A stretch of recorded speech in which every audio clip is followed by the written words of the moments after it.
So tonight's program is being given by Wenfei Tong, who is a science editor here at the Cornell Lab in the Center for Conservation Media.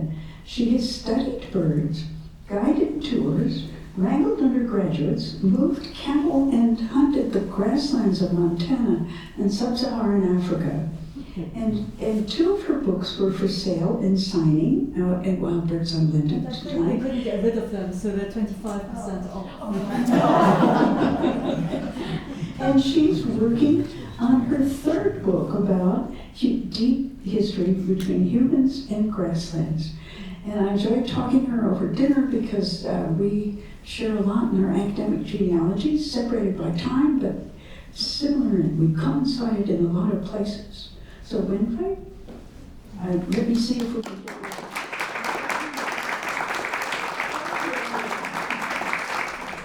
Well, thank you everyone so much for having me tonight. Is the volume okay? I guess I shouldn't move because Not too much. I will fade in and out. I titled this Why Identify with Birds because so many birders, myself included, spend a lot of time IDing birds and then forgetting to do other things, like enjoy them. And, we've all come across a situation where everyone's like, what is that? And how could you possibly forget the white stripe on the wing or something that distinguishes one species from another? And to me, it's just so important to, especially now, identify with others, whether they're other species or other humans. I think of them as all part and parcel of the same thing. And I should also say, I use these talks as an excuse to show off some of the paintings and photographs that I've enjoyed creating, and it didn't make the books, so it's an indulgent. I'm not a member, but I'm going to use this much more than my 5 allocated photographs. But these are just a bunch of warblers that I enjoyed painting when I was procrastinating from doing my PhD, writing up my PhD. And definitely, I grew up in Singapore, and one of the things birds do for me is root me in a place, so that wherever I wake up and I hear the dawn chorus of a particular place, I know if I'm in sub-Saharan Africa, or if I'm in East Asia, where I grew up, or if I'm in North America. And there's nothing like spring migration. So like Tracy, I did my PhD in Harvard, and I used to go up to the North Shore on Plum Island, which is where this photo of a yellow warbler was taken. Oh, Leanne's from Massachusetts or Plum Island or something, but cannot talk, I understand. So anyway, I grew up with a great fondness for other species in general, and one of the things that I try to highlight in both books, but especially in Bird Love, is this idea that both in literature and in animal behavior, the study of animal behavior, and in evolutionary biology, you start to appreciate the very deep commonalities that we share with each other and with other species. And so I often go back to this example of ravens, which we all know are extremely smart species, but one of the studies that really made me pay attention was by a former student of Bernd Heinrich who wrote Mind of the Raven. And he discovered that ravens don't just form these very strong monogamous couples where the monogamous pair will have a territory in the garden, and we've all seen that in Ithaca. But they will also strategically try to sabotage up-and-coming couples that might otherwise compete with them. So one of my books is titled Bird Love, and that's not supposed to be a hunky-dory, everything is sweetness and light and Hallmark cards. It's very much there are two sides to love, which anyone with family or who's read Shakespeare or Greek myths or something will appreciate, right? Or American politics these days. Anyway, American ravens are so smart that they will keep track of all the relationships of the younger ravens around them. And they will specifically target those couples that are potential competition, that might become the power couples of tomorrow. And they'll break them up. And they'll disrupt those little dates that the couple that's starting to go steady is going on. Whereas if it's the teenagers and they're just trying things out and they don't know who they're bonding with yet, these older established couples don't bother sabotaging those. So that's a lot to keep track of. It's just an example of how cool and interesting the social lives of birds are. But to get back a bit to where I came from. So growing up in Singapore, it was very urban, a big city really. And my first love was, I don't know, Winnie the Pooh or something like that. So I was always trying to create an existence that was in the English countryside, and then after that, maybe in sub-Saharan Africa, because that was where all the nature documentaries were set. And then I discovered birds, and I discovered evolutionary biology. And so there's this very famous quote from the last paragraph of The Origin of Species, where Charles Darwin explains the evolution of endless forms most beautiful, that all the diversity that we see in biology around us nowadays as well as extinct. And that's one of Darwin's earlier evolutionary trees in one of his early notebooks, way before he wrote The Origin of Species. And on the right, you've got a series of eggs, which I studied for my postdoc in Zambia, in the grasslands of Zambia. And the question I was interested in, it was twofold. One was, how do you get an evolutionary arms race in which you get mimicry of egg patterns? So the smaller eggs that you see from about 2/3 up from the bottom are all laid by different females of one species of grassland bird. Wow.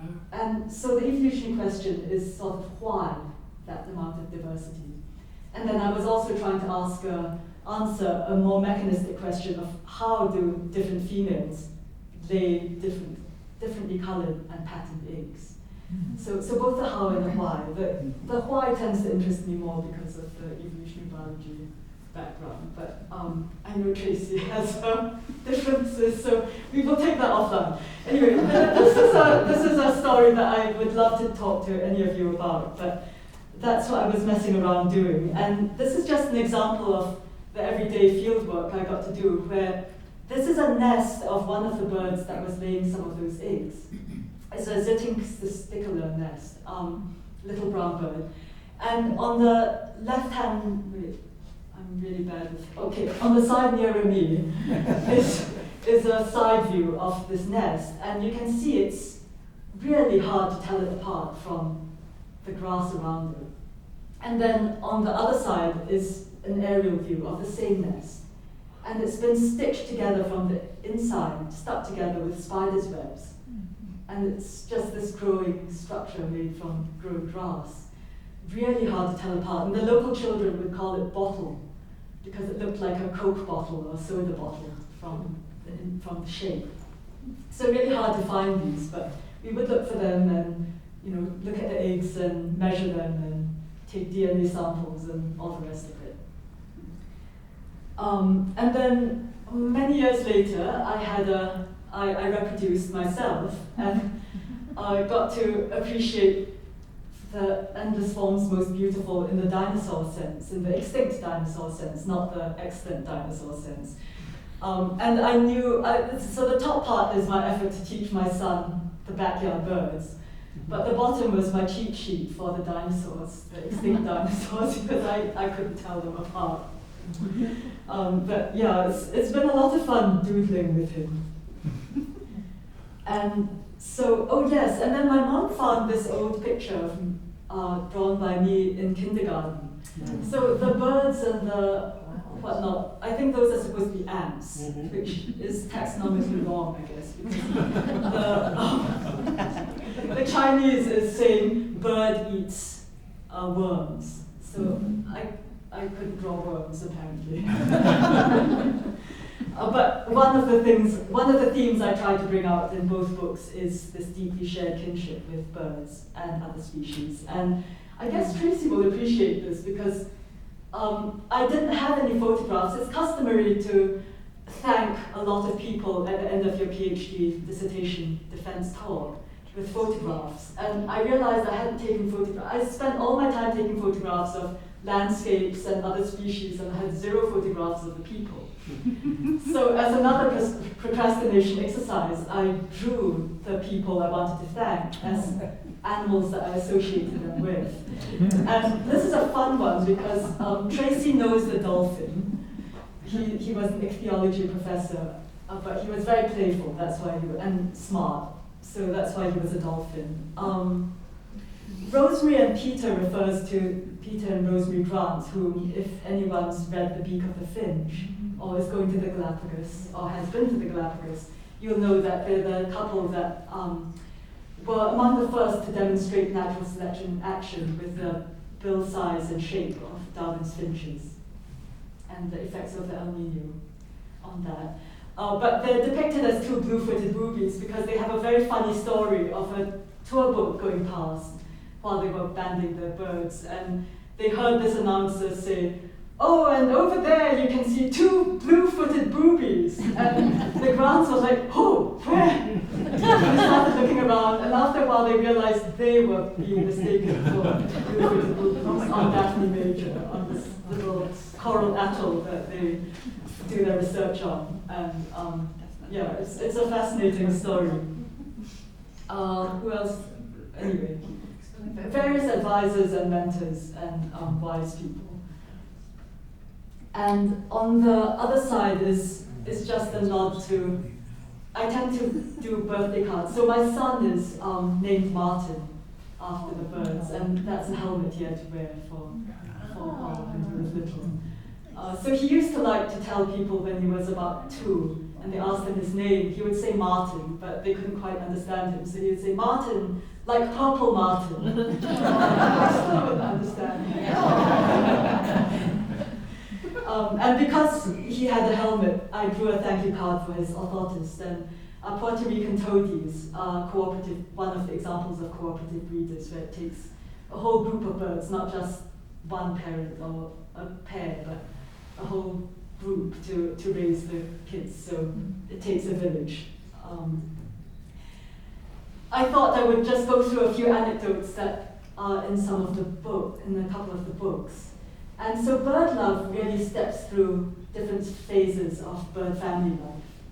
And one of the experiments that I thought was so classic that I thought it was really good to include is of black grouse, but really this applies to a lot of blacking species. It's just the experiment was really elegant. It was a case of, with social media, you know how you have this phenomenon where success breeds success. And so if one person gets a bunch of influential followers, they suddenly become influencers and everyone wants to follow them.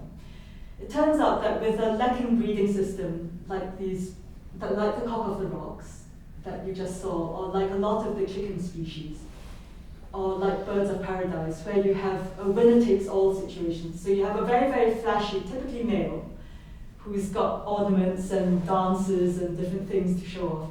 And the lek is both a dancing stage as well as a place where all the females will gather in order to compare the males.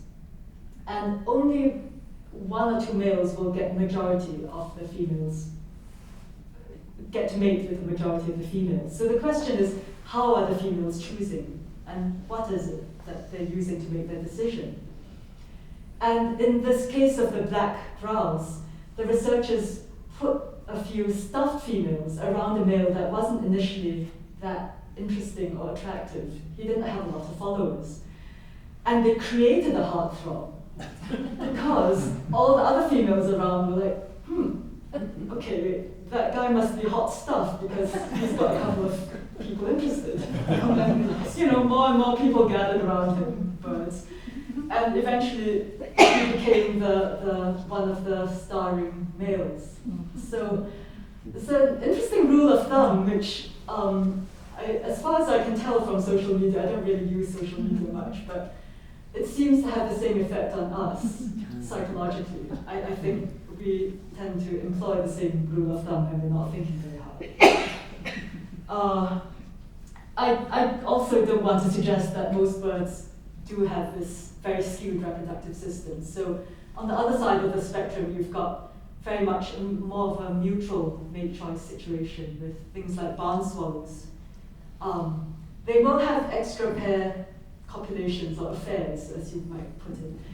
But in that case, one of the very elegant early experiments was done by a man named Anders Papsmola, where the question was, if you manipulate the tail length of barn swallows, and this was kind of cool because he basically caught a lot of barn swallows, snipped off their tails, and then glued them back on. So the control is you just glue the tail back on. The experiment is if you make the tail longer, does that guy get more offspring? And if you make the tail shorter, does he get less offspring? And this is including the extra pair copulations. And the answer is yes, the longer the tails are, the more offspring they have. But when this experiment was repeated in North America, where there are also barn swallows, they didn't find any difference with tail length. But you'll notice that these two barn swallows I photographed, which are North American, are quite rusty and ruddy on the breast feathers. And that's something that's quite different from Europe, European barn swallows. So in North America, if you apply rouge to the breast feathers, you get the ruddier breasts are what causes individuals to be more attractive. And I think that's just so interesting in terms of a selective explanation for geographic differences. There are many others. You can see Tracy smiling.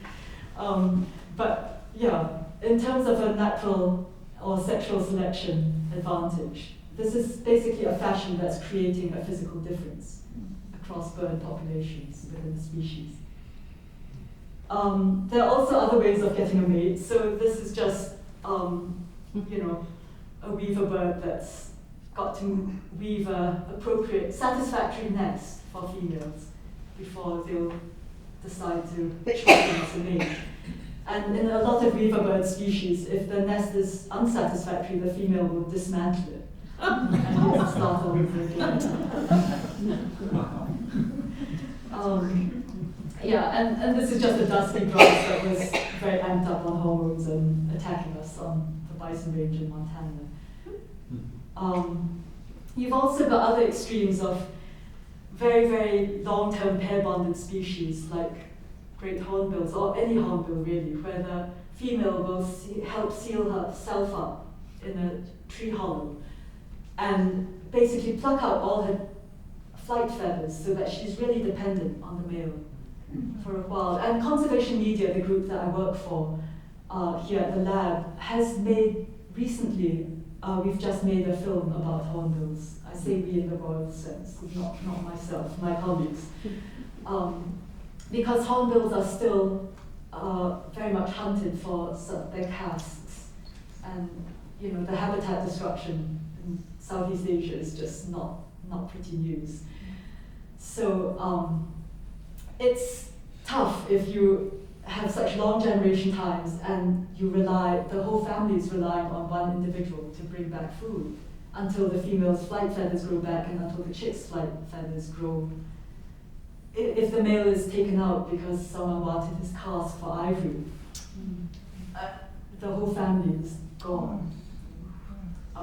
I did paint this because it was a thank you card for my father, and he thinks of himself, he is a very good provider. So this was for him, and a very loyal maid. And this was for those who work at the lab, this was a baby shower card for Irene Liu and her wife, because these are Laysan albatross. So, albatross, like the hornbills or like swans, form long-term pair bonds. And one of the coolest studies was Laysan albatross in Hawaii, who people started noticing that there were some pairs with 2 eggs, not one, which is usually what all the female can afford today because they're such expensive large eggs. And so that begged the question of why 2 eggs. And after a bit of DNA testing, the biologists realized that it was 2 females. And after tracking them for several years, they would find that it's the same females that would pair up and come back together year after year. And they would go through all the same pair bonding, reinforcement, pair affirmation vows, and displays that a male and female pair would.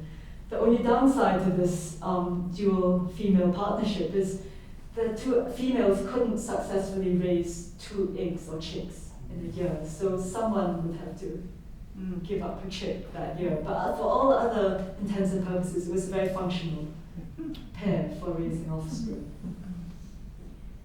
And of course, we've got different types of nests. So I used to go bird watching in the Mount Auburn Cemetery all the time. Nearer me is a grey-capped social weaver, which breeds and nests in groups. And Steve Emlyn actually used to study the others. Did he study grey-capped social weavers? I think he did. Steve Emlyn, who was a professor here at the lab.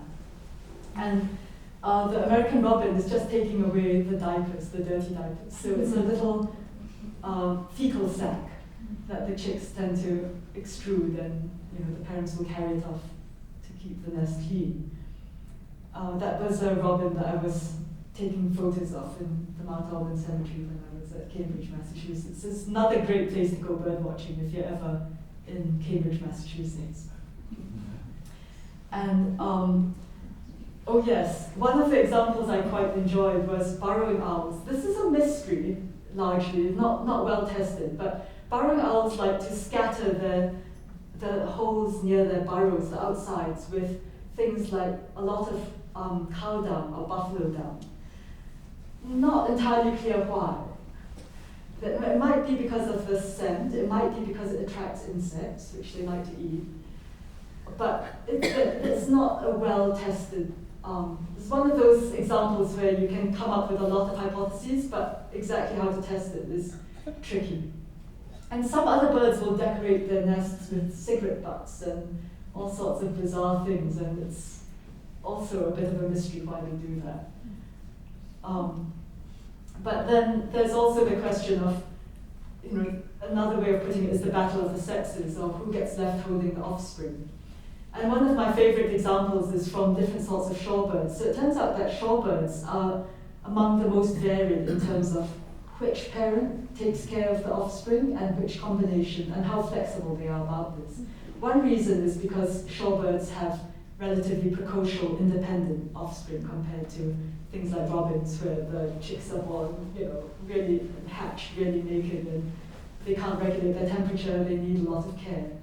With shorebirds, they're quite fluffy, they're quite independent from the time they hatch, and as a result, you often only need one parent to take care of the chicks successfully.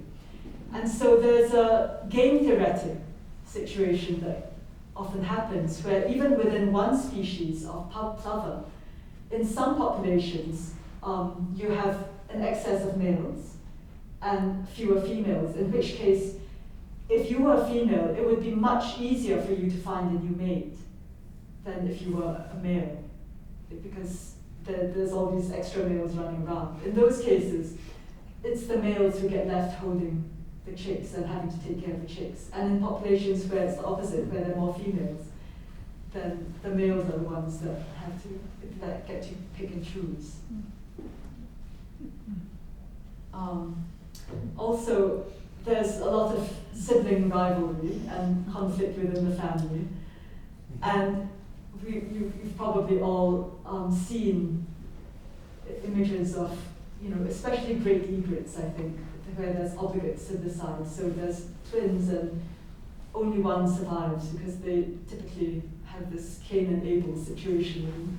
One chick will end up killing the other. And a lot of birds of prey will stagger their offspring so that they start incubating the moment the eggs are laid. And so that creates a situation where you've got the oldest chick being the biggest and the smallest chick being the runt. And in times of scarcity, the runts seldom survive. And that's explained by the smallest chick is typically an insurance chick. So if one of the older ones is addled or doesn't make it, then the younger one can take over. So that's part of the not all sweetness and light idea. And then the last few chapters of Bird Love, I go through some of the other examples. So I have what I call my women's lib chapter, in which there's what biologists call sex role reversals. So birds like spotted sandpipers or phalaropes where the females tend to be the larger, more showy member of the species, and then the males are the ones that do more of the parental care and more of the choosing of mates, as well as examples of brood parasitism. So you've got the common merganser on the bottom with way more ducklings than she could possibly have made eggs for. And that's because a lot of other females have dumped their eggs in her nest. And the birds I was studying in Zambia do that with other species. So they're much more like brown-headed cowbirds. They independently evolved this parasitic strategy of offloading the childcare duties on another species entirely.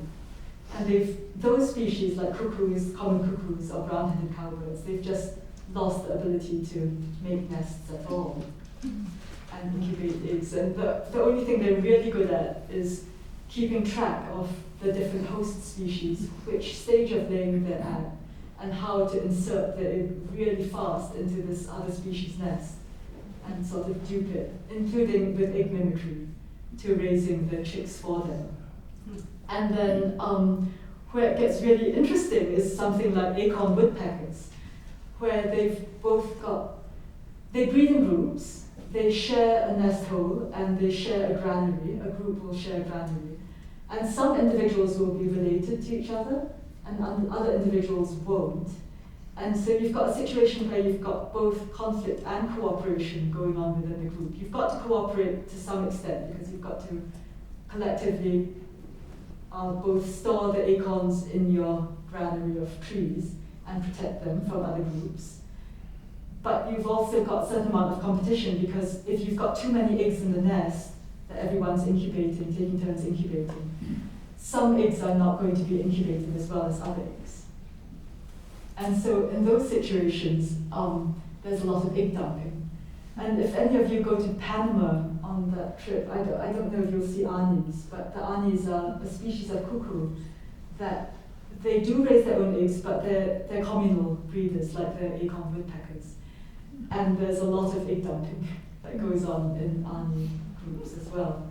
And those are cool because they color code the eggs so that there's a pigment on the eggshell that rubs off over time, so that a dominant female can tell if it's an old egg or a fresh egg that she's laid. And the dominant female will lay her egg last, so that it's near the top of the pile. And she's had a chance to kick everyone else's eggs out. Lots of politics. This resonated with me, the now Canada jay, used to be gray jay, and Siberian jays in Europe and Asia are what we call delayed dispersers. So this is the other common way you get group breeding, where individuals will stay back often and help their parents or their uncles and aunts take care of their chicks rather than reproducing themselves. And it's called delayed dispersal, which is very similar to kind of my generation or the current generation that's graduating from college, the younger generation, where you just can't afford your own real estate because everything is unaffordable and taken up. It's like trying to make a living in the Bay Area or New York City nowadays. So the best thing you can do, even if you're a grown-up, able-bodied individual, is to stay at home and have a pay-to-stay strategy where you help out your parents in some way. But you can't, there's just no nests, no new territories that you can set up for yourself. And hopefully, if you're lucky, you inherit. One of the offspring will inherit that territory when one of the parents dies. I think I'll segue now to some of the other topics in the second book I wrote, Understanding Bird Behavior, where it wasn't just family life, it was other aspects of bird behavior. And one of the personalities I thought I'd introduce you to is this Egyptian vulture, whom I got to have breakfast a lot with in Kenya, because that was one of the places I got to do field work. And his name is unimaginatively vulture. But Egyptian vultures are one of the first examples of birds not just primates, but birds also being able to use tools.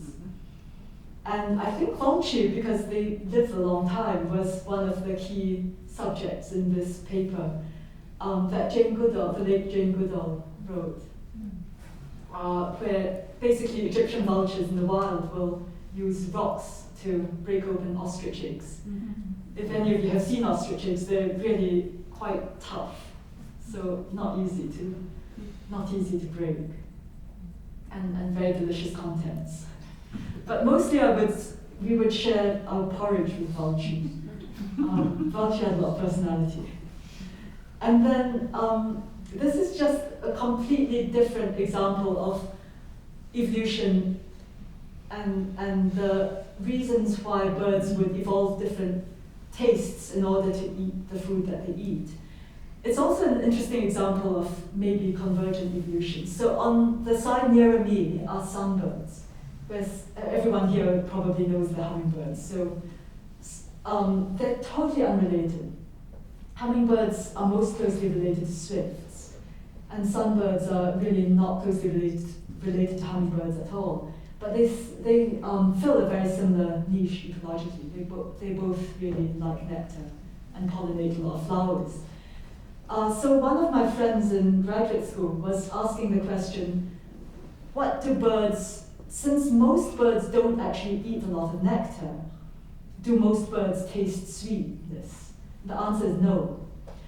But then the question is, why would birds like hummingbirds, which rely almost exclusively on nectar, enjoy nectar? So the answer there is yes, they've evolved the sweet taste receptor, although their closest relative swifts have not evolved the sweet taste receptor, and most birds don't have a sweet taste receptor.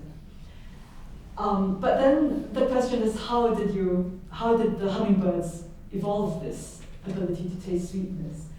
And so this involved a lot of very complicated experiments where she basically looked at the proteins that the genes would code for that would allow hummingbirds to taste sweetness, and she paired that with a bunch of behavioral experiments. But the cool answer is there was a duplication. It's like if you took a piece of text in a textbook or something and you pressed copy paste in a different part of the book. So this umami taste receptor, so umami is the taste of soy sauce, things like that. That got duplicated in a hummingbird ancestor. And so that the extra copy was free to evolve. And that's what evolved into what's now the hummingbird's sweet taste receptor. And the cool question next, which she has yet to answer, is what did the sunbirds do? Have they, which taste receptor have they modified, or did they also modify the umami taste receptor? I just think it's so cool that now we can get to the genetic level, we can answer questions like that. This was just for fun, but I was in California looking at this great blue heron, and it's an example of why it's just fun to watch a bird for a while instead of ticking it off and moving on. This great blue heron was staring very hard at a bunch of grass, and I couldn't figure out why it was doing that for so long. And then suddenly its head shot out and it came back with this ground squirrel. And I was like, oh, I see. That's fun.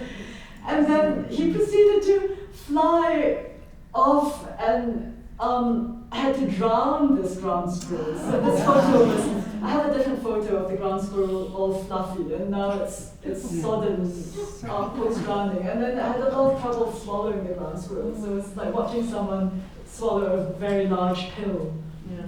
You could see the things stuck in his neck, and it was just taking little sips of water the whole time. Sorry. That was so cool. And it reminds you of the dinosaur, that birds are really dinosaurs. Also, with the slightly darker side of things, this is a little bee eater in Zambia. One of the host species I was studying. That's an adult eating a stick insect. But when they're chicks and almost fledged, they look so cute, right? Like these little muppets. Super sweet. And they're hatched, the eggs are laid in burrows. So the way we studied them was to put an endoscope down the burrow to see who was inside. And then if there were eggs, we would sort of dig a separate thing and, check the eggs. Anyway, the Muppets were extremely sweet, but on the bottom corner, you see this deadly looking chick. So I'm calling this a Jekyll and Hyde story because that chick is another brood parasite called the greater honey guy, which you might have heard of in the news in the last couple of years. The Jekyll part comes in later. This is the Hyde bit. So the greater honey guy, because it's a brood parasite, there's a selective advantage to killing off the competition. So the female honey guides will lay their eggs in the burrows of kingfishers, bee-eaters, rollers, all related birds that nest in holes. And in that case, there's, since everything's dark, there's no pattern or color matching, but there is shape matching of the eggs. So they're all very round white eggs.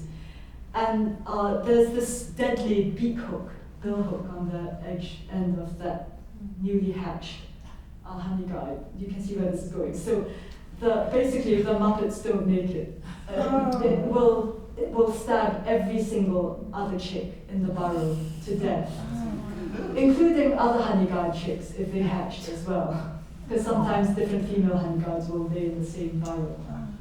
So that was a success story, no honey guide. But it's an interesting strategy. And then the other thing that honey guides do, which is much nicer, which explains their name, is they literally guide people to honey. So this is a lovely example of cross-species communication and cooperation, where you have, in this case, a honey hunter from Mozambique, but we've got honey hunters. The first papers written by white scientists about this were by Kenyan scientists, actually. And there have been recent studies in Tanzania showing that the Tanzanian honey hunters and honey guides speak a different language, communicate with a different series of signals from the Mozambican honey guides and honey hunters. And this relationship is really dwindling, going extinct because of a relative increase in urbanization and just fewer and fewer people, pastoralists and hunter-gatherers who go after honey. But it's an interesting relationship because the honey guide will take people to honey, to bees' nests, and they have different signals for how far the bee's hive is from the person and whether or not they're getting closer.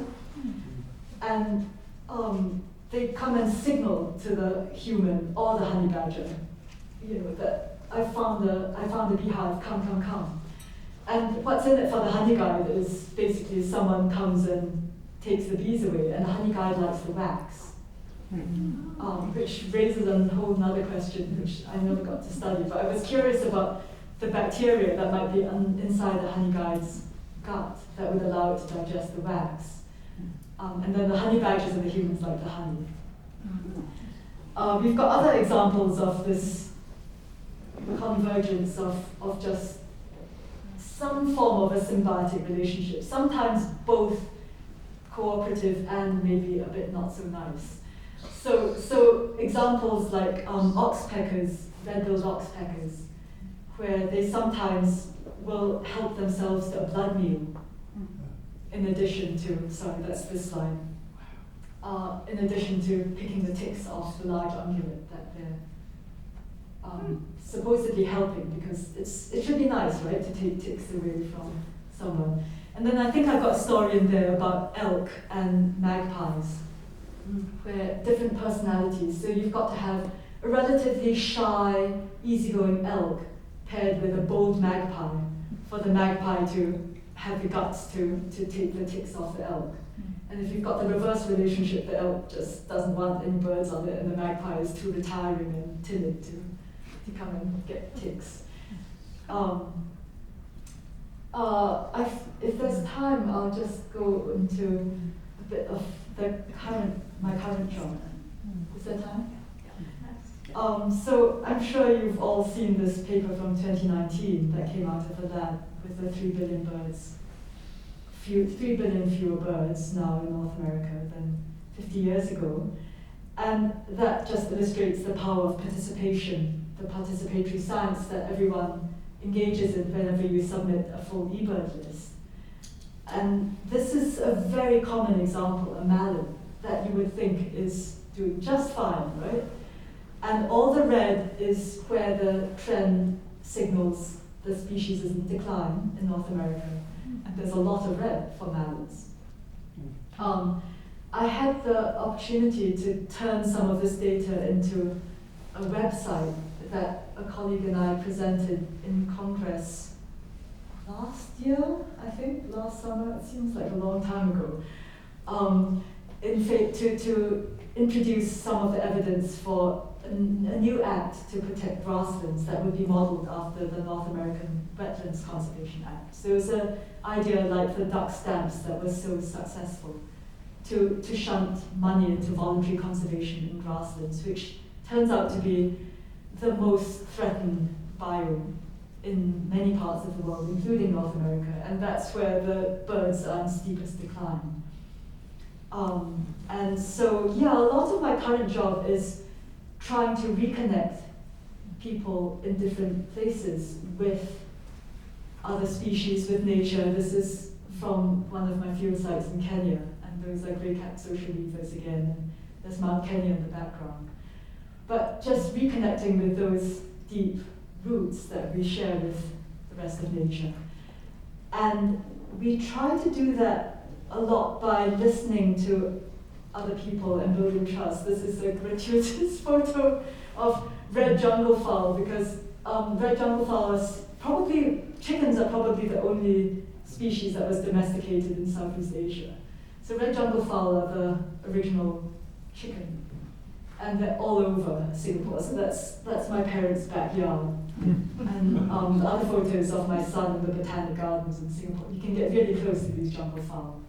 And they're very cool. They fly much better than modern domestic chickens, and they can sort of take care of themselves. And one of the places I got to go to was Belize. And there was a newly protected section of forest there, and that's in the dark green. So after a lot of listening, we realized that this whole community, all the communities, it's a sort of map that you see on the slide, on the poster closer to me. And after visiting, we realized that social media or a bunch of shiny videos wasn't really going to resonate with these communities in terms of showing them why protecting a forest was valuable to them. Because no one had the data or the mobile phones and things to watch videos. So the ask was really for posters. So that's how I ended up being able to design this poster, which is both a map and with the intention of showing people who don't read that much why it's beneficial to them and their communities to have all these forest areas protected and pristine, instead of logged or poached or burned. And then it turns out fire is a huge problem. So we adapted some of the same images for a fire safety poster. And the majority, and then that really took off. So the local kids liked the illustrations, and we started making stickers with that, and then they invented their own games with the stickers. So that was a lot of fun to be part of. And then, if there's time, I thought I could show a film that most of what conservation media does is make short-form documentary films with really beautiful natural history footage for a conservation group. So I didn't show that here because I figured most people can just watch a film. But I put a couple of links here in case you'd like to go back and watch one. Or we could watch one. Okay, so would it help to just let you show it? Is there a newsletter that I could send you the links to, and then Yeah, you can send them to us. Yeah, I was sort of spoiled for choice in terms of which things to do. And also we've got a very cool one that's embargoed right now, which I really wanted to share, but maybe we should just wait till it's out. It's using eBird data to show how what the Wildlife Conservation Society has called the 5 Great Forests of Mesoamerica. So Selva being the largest, and all the way down to the Darien in Costa Rica, I think.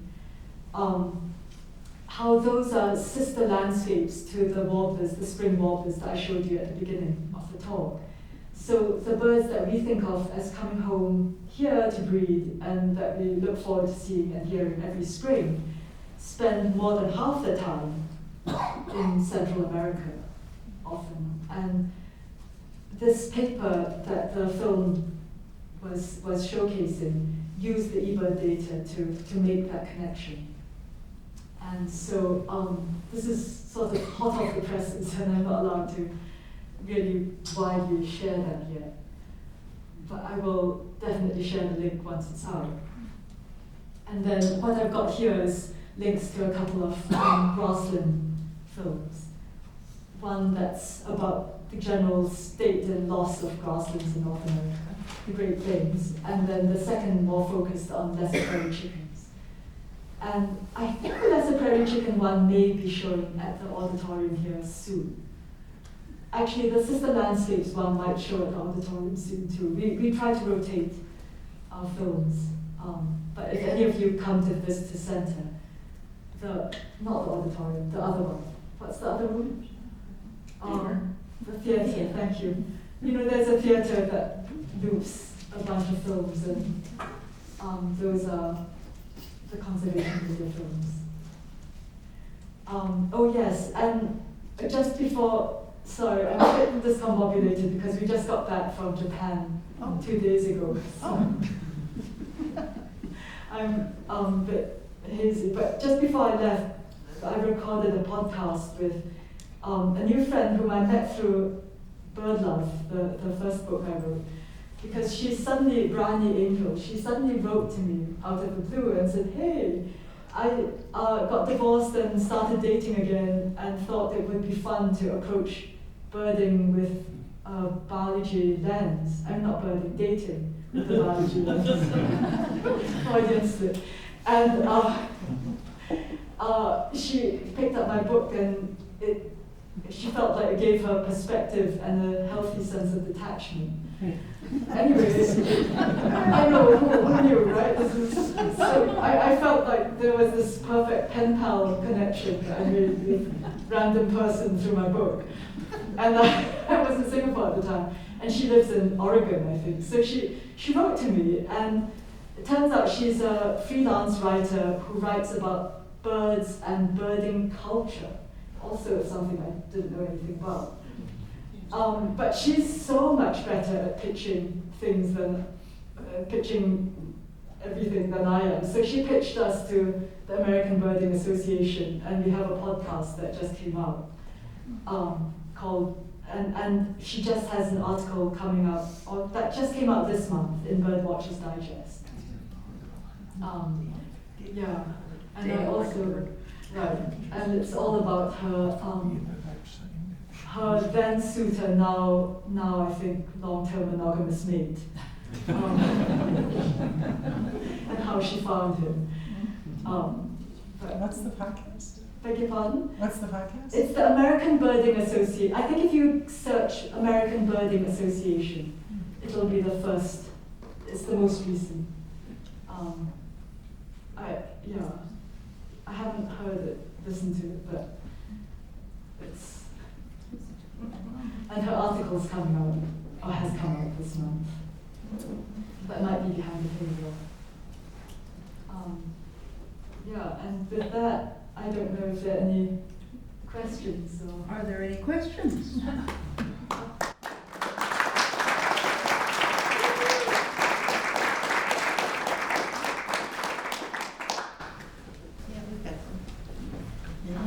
So going back to when you were discussing the American and the European barn swallows, yes.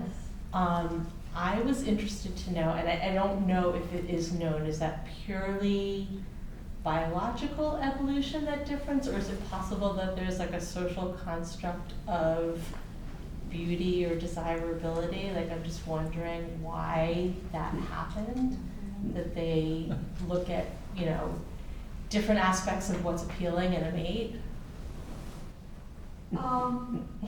Sorry, so by social construct, you're thinking the barn swallows had a new fashion almost. Yeah, like is there something I that's think popular? that's the interpretation. But I suppose as a student of animal behavior, I would include that as biological. But I hear you. It's an interplay between culture and genes, for want of a better. But there is also a lot of research showing that often having redder pigment is a fairly honest indicator of immune quality. Your immune system is stronger as a house finch if you're pinker. And there's something about carotenoids going on there.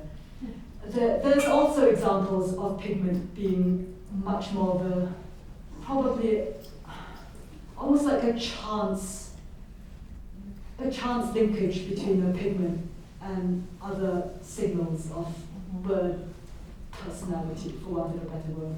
So white-throated sparrows, I love the white-throated sparrow song, but it's also such a cool story that, they come in two morphs, the tan-striped and the white-striped morph. And birds almost always pair with the opposite colored morph. And they have the best breeding success if they're paired with an opposite color. So it's not that, you could have a tan male and a white striped female or vice versa, right? This is a 50-50. And they're both present in about 50-50 ratios. But because of a chromosome, so you know how every time we have offspring, most of our chromosomes, except for the Y chromosome, exchange genes. There's a thing that happens with some chromosomes where they flip, they do what's called an inversion, and that means that flipped section can't exchange genes. And it turns out that white-throated sparrow chromosomes have done this, their chromosome number 2 has done this. And that's resulted in a whole package of genes that encodes stuff that influences the personality of the bird through hormones, as well as the color of its head stripe. So white striped birds tend to be bolder, more aggressive, more promiscuous, not very good deliverers of food, but very good defenders of territory. I'm simplifying here. And tan-striped individuals tend to be very good providers, very conscientious parents. But if you've got two tan-striped individuals together, they would basically lose out to all the other individuals. They wouldn't be able to keep their territory going. And two white-striped individuals, no one's at home feeding the children. so the opposites attract is very effective for that species. But the linkage of those genes that account for this whole suite of characteristics, I don't really know how the birds, I guess no one knows how the birds know who to mate with. But very, very interesting. Yeah. Why do the ravens sabotage the other couples? Oh, I think the idea is to minimize competition. Okay. So if they ruin the couples, they want to have babies, and there's less. Or yeah. So if you're as an established territorial pair, and you've got, basically, if you own a ton of property and you don't want anyone coming in and trying to encroach, you remove those that are most threatening from potential competition. That's the explanation. Yeah. And Two questions. One is, so how do they do that? What do they do to disrupt the pair? They will watch the budding relationships come out, and when they're doing the pair bonding thing or they're flying around, they'll fly at them and they'll attack them. Okay. disrupt. Yeah, they actively disrupt. The other question was the female-female pair. Yes, of Lays and albatross. Somebody inseminated them. Yeah. So how does that work? So male, no, great question. So it turns out male albatross not quite as faithful as you might think.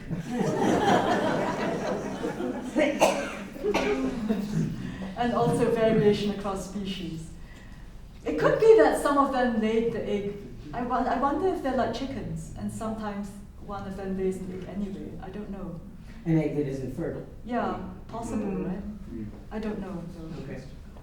There is a lot of evidence though of female birds provisioning their eggs differently depending on the quality of the male that they think fathered the offspring. So size of the yolk, nutrient content of the yolk, potentially even the sex of the offspring. Sorry, Jamie's had a question for a long time. Yeah, when you were talking about the lek, the whole concept Yes. of a lek, how come that has not caught on with humans? You don't think it has? But you know, like a discotheque where it's nothing but guys dressed up, all Yeah. made up, and the hair's all just trying to impress. I mean, that's basically the analogy I use in the book. I'm like, this is like a rock concert where, you know, very few individuals make it to stardom. And then the ones that do have tons of acolytes.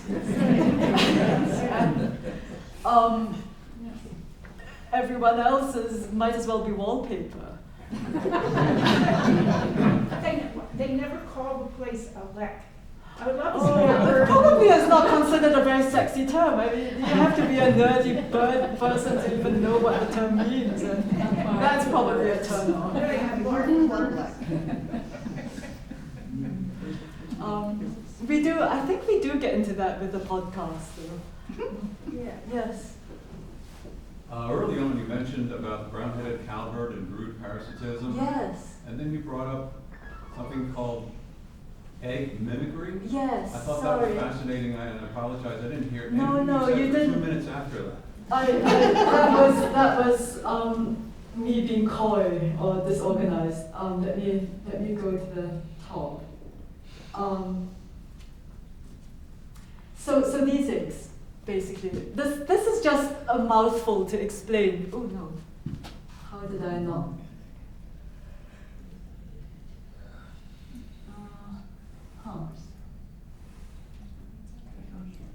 Oh dear, I suppose I need help too.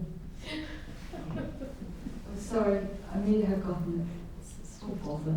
Anyway, okay, I'll try this. So you know that photograph with all the eggs of different colors?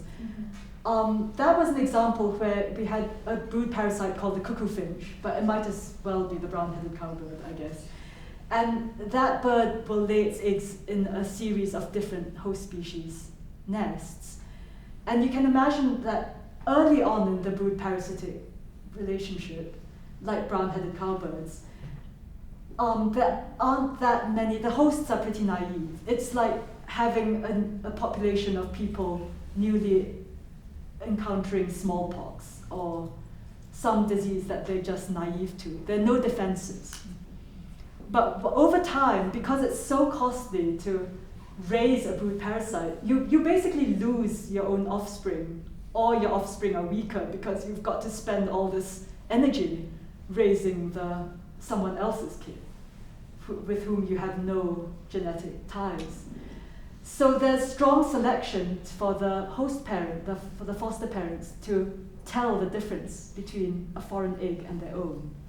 So over time, they evolve that discriminatory ability, which generates an arms race, because once the hosts can discriminate between their own eggs and a foreign egg, the parasite has to get better at forging or mimicking the host's egg. And they do, which leads to the next step in the arms race, where the host becomes even more discriminating. And so the parasite has to become even better at foraging. And then they get to a point where they can't get any better at the foraging. So someone does something different, like in the case of the variation I showed you, the host species often evolves a new pattern or a new color. And then the parasite will follow that, they will evolve it too. And then, you have like all these, it becomes like banknotes or something. You have all these layers of different things you have to match. And then there are behavioral differences, strategies as well. So there's examples where the parasite has to be extremely quick at laying its egg, or it has to time the egg laying just right so that the host is still in the middle of laying its clutch. Because once the host is finished, and you put an extra egg in there, the host is like, I didn't lay that, fifth egg or whatever, and then it will abandon sometimes. Or you've got other species where the mimicry has gone beyond the egg mimicry, and there's a mimicry of chicks. So I can't remember which book it is, but there's a photograph of bronze cuckoo chicks that look really similar in the skin color and in the distribution of their fluff, everything, to the host chicks. Or there's a video of finches in sub-Saharan Africa where they mimic the mouth patterns. And actually one of my favorite examples from the bronze cuckoos that mimic the fairy wrens in Australia is that the hosts, which are cooperative breeders, so you've got a whole group taking care of the nestlings. They're parasitized by cuckoos, and the senior female, the sort of mother of these eggs and chicks, will teach her chicks and the whole group, the social group, a secret password code while the chicks are still in the eggs. And the cuckoo eggs are laid too late to learn this password. So when they hatch, the cuckoo chicks are unable to have the right passwords, so everyone passes them over, doesn't give them food. And they only give their own chicks who know the password the food. I love that when I was, you read about the play Mozart to your embryo or fetus or whatever stories and expose the mammalian offspring to different stimuli. But yeah, birds can do that through the egg. It's very cool. Well, I want to thank you for a wonderful